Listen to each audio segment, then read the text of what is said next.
Good morning.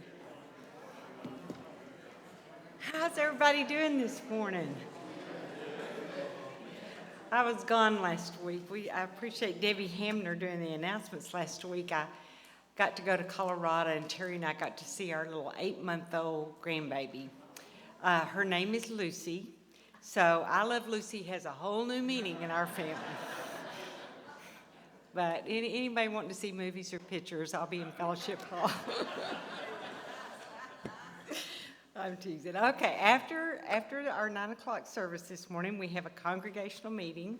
And if you have kids in Sunday school, they're going to keep the kids back there until the congregational meeting's over, so you don't have to rush back and get them if you want to stay for the congregational meeting.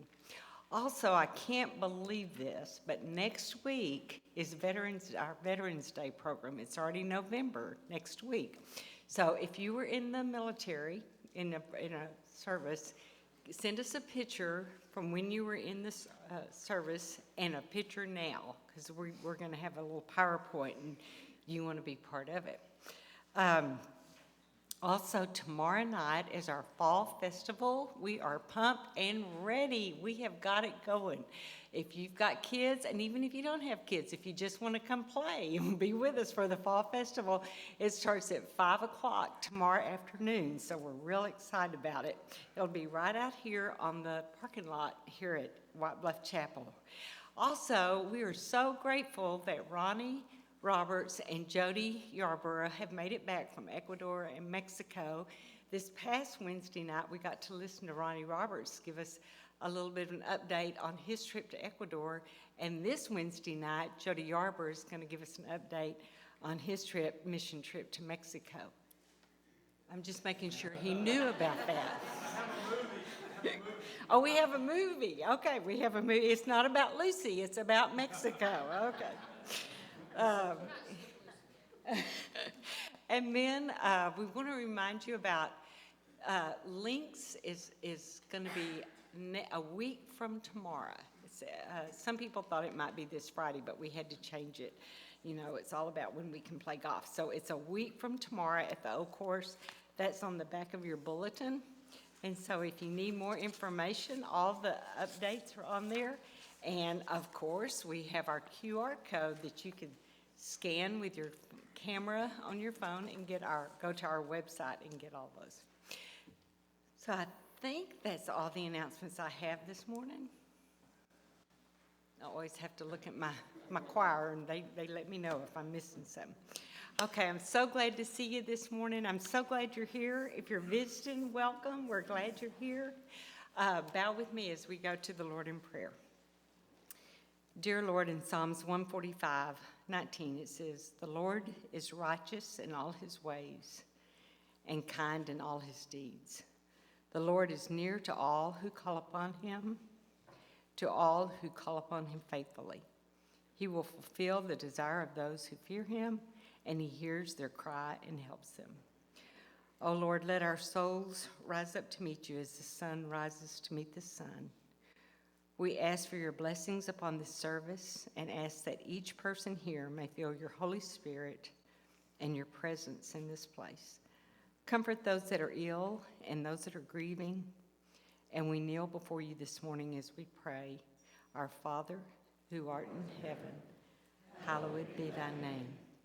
Thy kingdom come, thy will be done, on earth as it is in heaven. Give us this daily bread, and forgive those trespasses as we forgive those who trespass against us. Lead us not into temptation, but deliver us from evil. For thine is the kingdom, and the power, and the glory forever. Amen."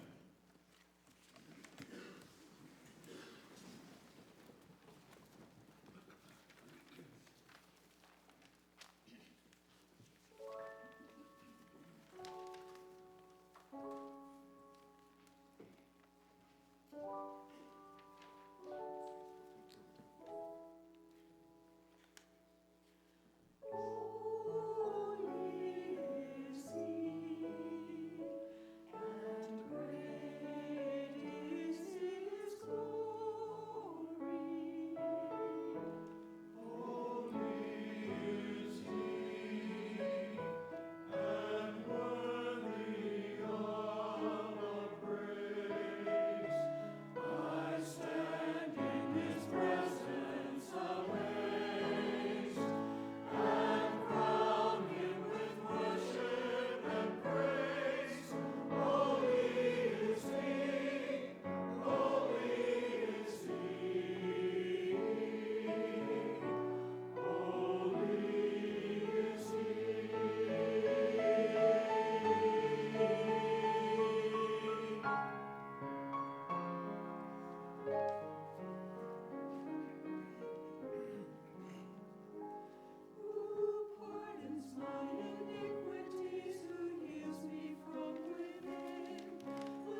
We have all come here this morning to worship the Lord God Almighty. Let's continue doing that right now with smiles and joy on our faces. Joyful, joyful, we adore thee. Let's sing it together.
Singing to begin our time of worship.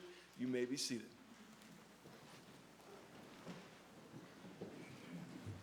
Pray with me this morning. Our Heavenly Father, Creator and Sustainer, precious Jesus, our kinsman, Redeemer, and Savior, Holy Spirit, our Comforter and Friend, we come to you this morning just praising your name because you are worthy. Thank you for so many answered prayers this week, for the rain, for the cooler temperature, and just knowing that you're in charge of all creation. Thank you for this chapel and the staff, their families, everyone that volunteers that makes this a wonderful place to come. We just love you. We thank you for your great love for us. I pray that our music, our message, and our response to the invitation will rise up to you this morning as a sweet offering of sacrifice, because you're worthy. In Jesus' name we pray. Amen.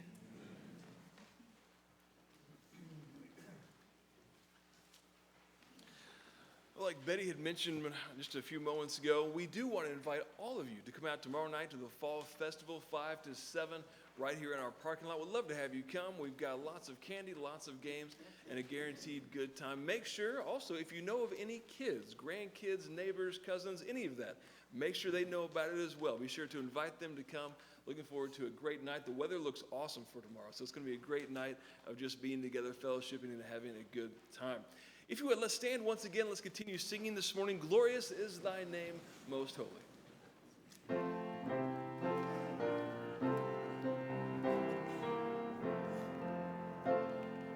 Glorious is thy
Our scripture reading today is Psalm 7, verse 17. Let's read God's word together with some enthusiasm this morning. I will give thanks to the Lord because of his righteousness, and will sing praise to the name of the Lord Most High. May the Lord add his blessing to this, the reading of his word. You be seated.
Amen. Thank you, Ring of Praise, for sharing with us. Thanks for your dedication and all your hard work. That's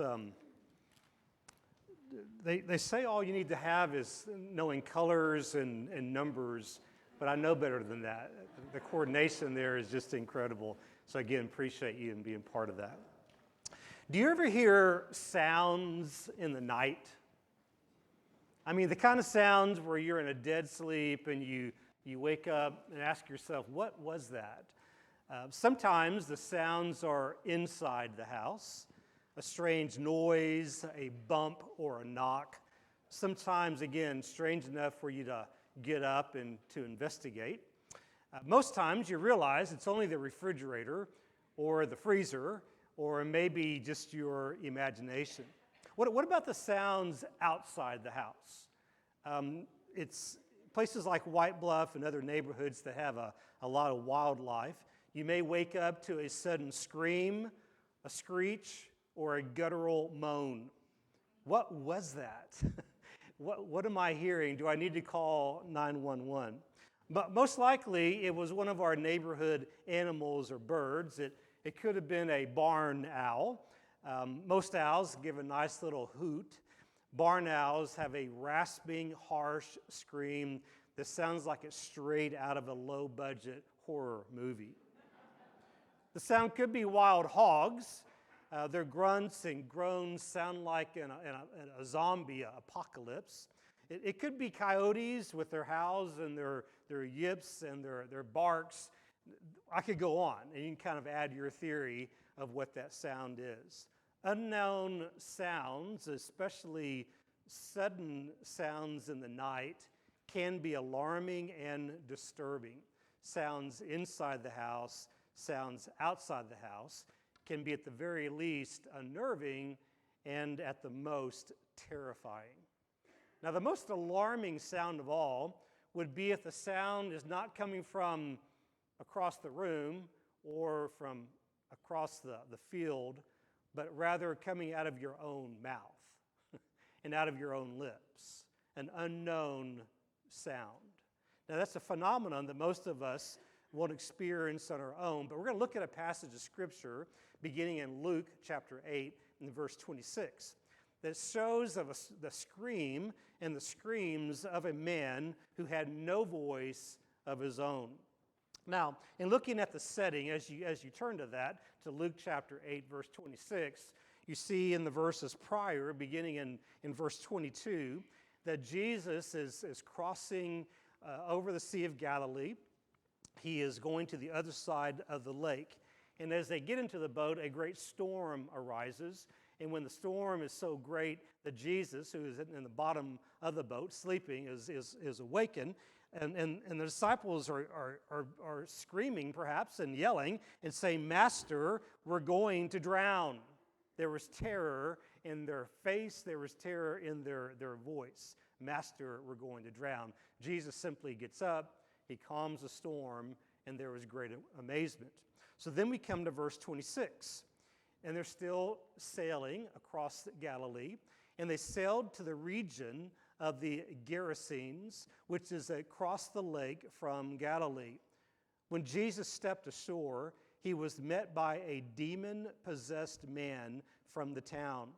For a long time, this man had not worn clothes or lived in a house, but had lived in the tombs. For the past several weeks, we have seen the grace of God displayed in various settings to various people. We looked at Jonah's story, people that are on a ship, and grace given to some pagan sailors. In a city, to those that were known for their wickedness. In Acts chapter 10, we looked into a room of a Roman soldiers. And now this morning, we are in the shadows of a cemetery to a demon-possessed man. Now, this description of this man is one of the most pitiful and wretched of anyone in Scripture. The passage paints a picture of despair. Here's a man who is living among the tombs, and it says for a long time in verse 27. We don't know how long a time that was, but it was a long time. This man had not worn clothes or lived in a house. In fact, he lived in the cemetery. From time to time, the authorities would catch him and they would try to subdue him, but the wild men would break the chains that bound him, both on his wrist and on his ankles. Surely, when he was seen in public, people would stay clear. Mothers would gather their children close to them. The men would tell this crazed man to stay away. Perhaps at the cemetery, there were warning signs saying, "Enter at your own risk." Without control of his mind, he inhabited and he was possessed by demons. Without rest, day and night, he wanders by himself in the mountains, howling and crying out in despair. In the Gospel of Mark, in this account, it says that he used rocks to cut himself. His body is battered and adorned with scars and scabs and bruises, open wounds, dirt, and dried blood. He is filthy and unkept, a terror to himself and to others. Without friends or family, he lives alone in the tombs. Even in life, he resides in the life of the dead. He is a man without companionship, without rest, without peace, without a home, without hope. There is nothing about this man that seems to have any glimmer or chance of any future for him ahead. There is nothing about him, and you would simply want to stay away from him. He truly was a man without hope. But one day, Jesus arrives. The passage says that he got off the boat, and this man comes towards him. Fresh from his encounter with a storm, he meets a man who is going through an inner storm, a man with an unclean spirit, living among unclean tombs, surrounded by unclean pagans, employed in unclean occupations with unclean animals, all in unclean Gentile territory. The journey gives a glimpse of God's all-compassing love. You see, there are times we want to put people in a category of saying, this person is totally without hope. This person is in despair. This person, there is no answer. There is nothing that they can do to be able to allow them to get out of their situation. But one day, Jesus arrives. It's true for them. It's true for us now. It's true for us today. In the midst of uncertainties, in the midst of troubles and trials and things that we may face today, that Jesus' presence is truly with us. So we continue in the journey, in the story. So when he, the man, saw Jesus, he cried out and fell at his feet, shouting at the top of his voice, "What do you want with me, Jesus, Son of the Most High God? I beg you, don't torture me." For Jesus had commanded the impure spirit to come out of the man. Many times it had seized him, and though he was chained hand and foot and kept under guard, he had broken his chains and had been driven by the demons into solitary places. Jesus asked him, "What is your name?" "Legion," he replied, because many demons had gone into him, and they begged Jesus repeatedly not to order them to go into the abyss. Now, I must confess to you this morning, I have never been demon-possessed, as far as I know. So I'm not sure what all this man felt. For all the years in this condition, perhaps he had no idea what was happening to him. Perhaps he was totally blank to the situation. Or perhaps his mind and his body worked, but he was unable to speak on his own. And maybe when he opened his mouth, it was only the sounds of the demons residing in him. Perhaps the man looking for help and knowing that he was in a desperate situation, his feet allowed him to move towards Jesus. He desired so much to be able to be released from this prison. But when he began to speak, the demons spoke instead. And when he wanted to plead for help, it was the demons themselves who spoke. Help was so near and yet so far. You can imagine the despair that he must have felt. The demons did speak, and they did recognize Jesus' authority, and they pleaded with him to leave them alone. They referred to Jesus as the Son of the Most High God to emphasize the transcendence and the power of God. When Jesus asked, "What is your name?" their answer was, "Our name is Legion." Now, a legion in the Roman army was 5,000 to 6,000 strong.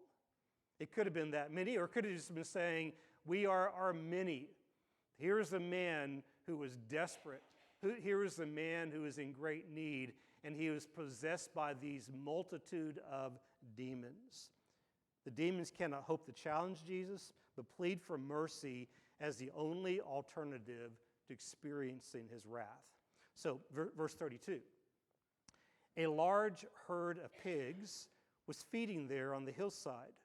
The demons begged Jesus to let them go into the pigs, and he gave them permission.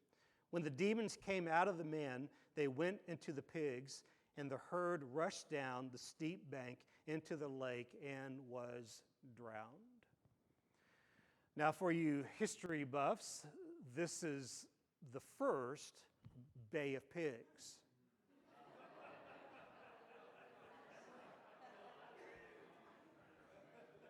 I could not resist that. I'm sorry. It just came out. Now, actually, this part of the story has raised many questions. Why did Jesus grant their request? What made the pigs rush over the cliff, and what became of the demons? The scripture is silent. Now, what we do know is that they had to ask permission to enter the pigs. The reminder of the sovereignty and the power of God, and though Jesus is the incarnate Jesus, 100% man, he is also 100% God. And just as Jesus rebuked the wind on the sea, he rebukes the demons in the man and relegates them to the pigs that in turn run over the cliffs into the water below. Well, we continue the story, verse 34. When those tending the pigs saw what had happened, they ran off and reported this in the town and the countryside. And the people went out to see what happened. When they came to Jesus, they found the man from whom the demons had gone out on Jesus' feet, dressed in his right mind, and they were afraid. Now, this activity and this event quickly became local news. Those tending the pigs ran off and reported what had happened. Now, many have theorized that they not only came to Jesus and to see this man who was now calm, who was now in his right mind, who was now very coherent. They not only came to see what had happened to this man, but they were also somewhat angry about the pigs because some livelihood had now been taken away. The story reveals that in the eyes of Jesus, the rescue and the restoration of a single individual is more important than any wealth or physical asset.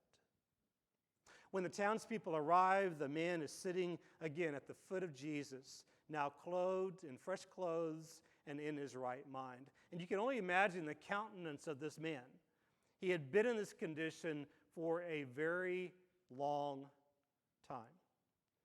And now here he is with certainly a fresh countenance, being in his right mind, his lips full of praise, his heart bursting with joy and gratitude. The chains that had been torn apart, or the hands that had been torn by the chains, were now free, and now those same hands rest in his lap.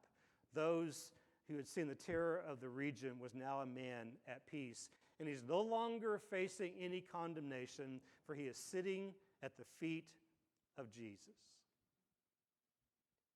Now you would think if you knew this man, and perhaps you knew him before all this took place, and suddenly there's this great news, there's this great healing, and the townspeople come and they see perhaps a childhood friend that they knew from years ago.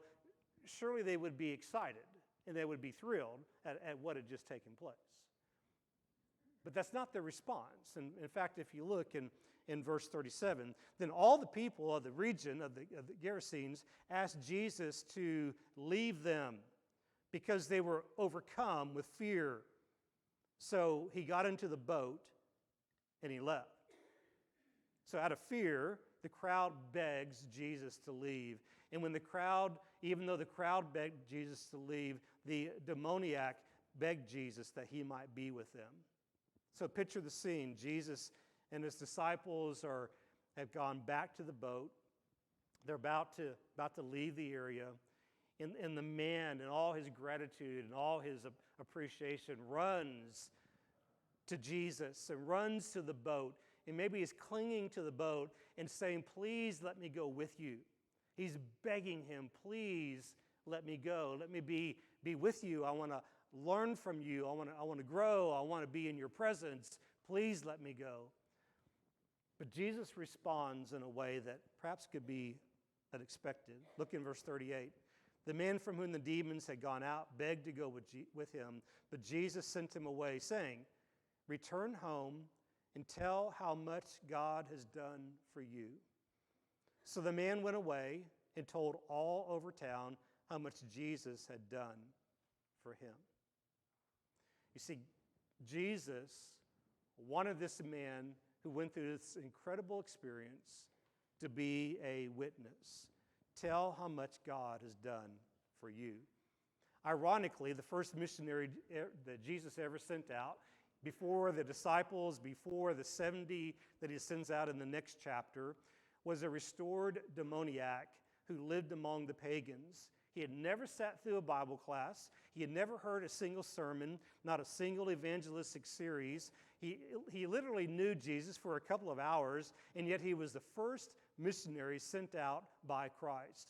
Jesus told the man, he goes, go and tell them what you have seen and what you have experienced. Go and share that message with the people that you live with. You see, sometimes when we think about our mission endeavors, we think about faraway places. We think about areas of the world that we need to go, and absolutely that is the case. We are called to be witnesses not only locally but across the world. But let us never forget the impact and the importance of sharing the good news with those people that we live with and those people that we live beside, for those individuals in our lives that we see every day, to tell them the good news of Jesus Christ. The greatest thing that we can do, the greatest message of all, is that life-giving message that only Jesus can provide. So the chapter ends basically saying, so the man went away and told all over town how much Jesus had done for him. What else had he to talk about? Because he was in this condition. He was in this place, and now Jesus has set him free. Let me share just briefly 4 applications that I see from this passage. The first is this: never give up on people. Never give up on people or yourselves. This man that lived in a cemetery,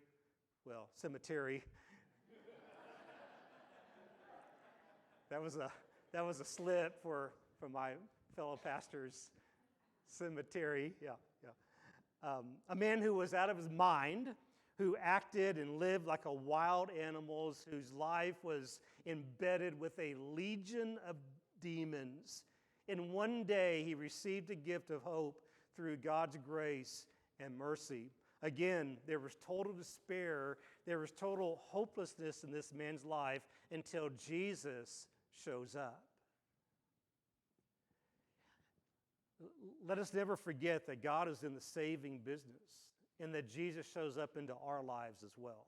And that there are things in our lives that we can look at. And even though we may feel like that I'm beyond hope, I'm beyond any strength, I'm beyond anything that can save me, I'm beyond any kind of forgiveness, I'm beyond any of those things from my past sins and years past and in present sins, even today, that God cannot love somebody like me. And the message is this, is that God loves you with an everlasting love. And he loves others as well. Let us never give up on our children and grandchildren and nieces and nephews or friends or neighbors or parents or grandparents. Let us never think they will never come to a place of faith. They will always be like that. God is in the transformation business. He is here for us as well. His voice dispels all other voices. We are to call upon him. Never give up on people or yourselves. Secondly, an important lesson for us is that people are more important than pigs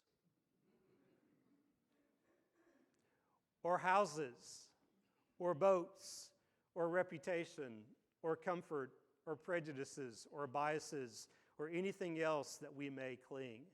In God's eyes, all people are the pinnacle of his interest. God is not concerned about buildings and about structures and programs and organizations as much as he is about the individual person and people that are affected. We need to see people the same way God does.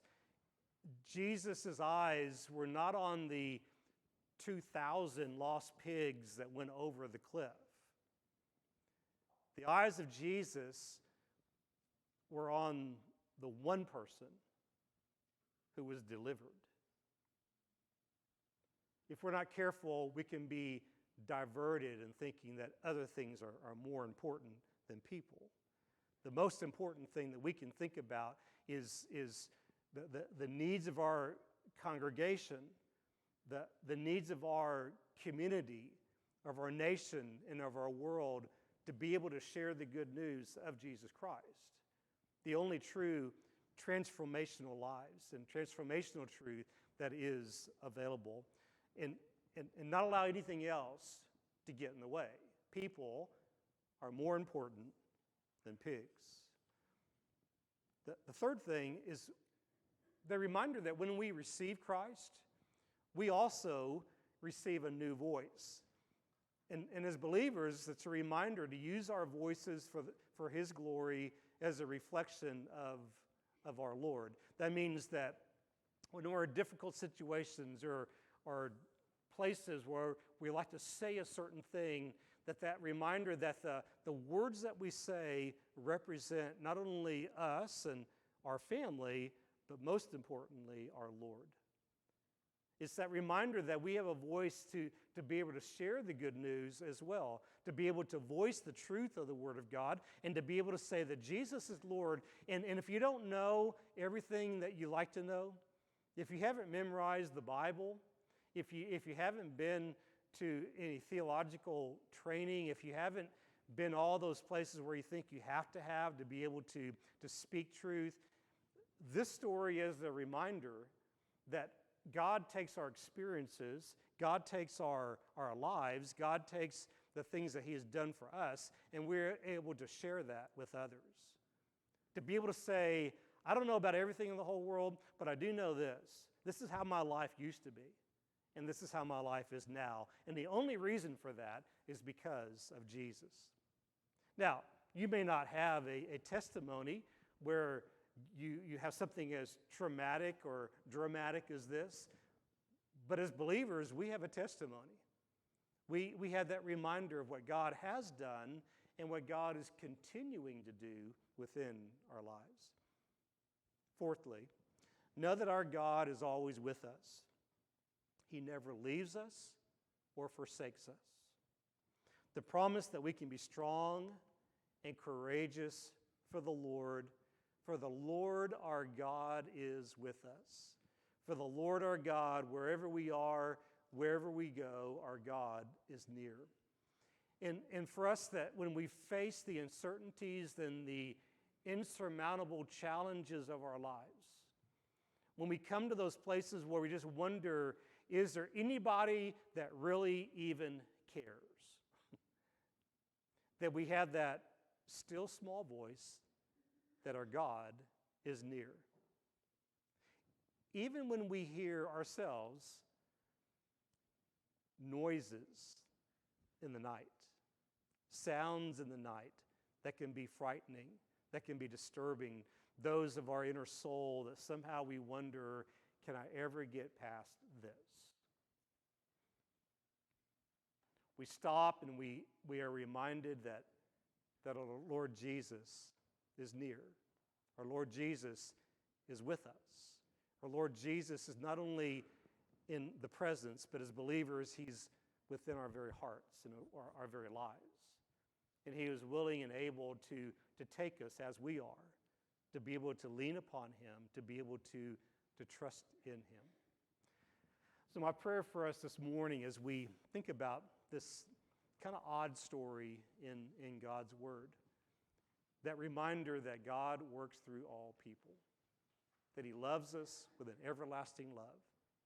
He loves us no matter who we are, no matter where we are, even when we hear the sounds in the night. I invite you to bow your heads as we have a time of reflection, to reflect upon these words, to reflect upon perhaps in the quietness of the moments what God may be speaking to you this morning. to be able to reflect upon him and to be able to respond as he'd have us to respond.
If you would, let's stand and let's sing together as we close our time of worship by joining in and singing, Be Strong in the Lord.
Thank you. You may be seated.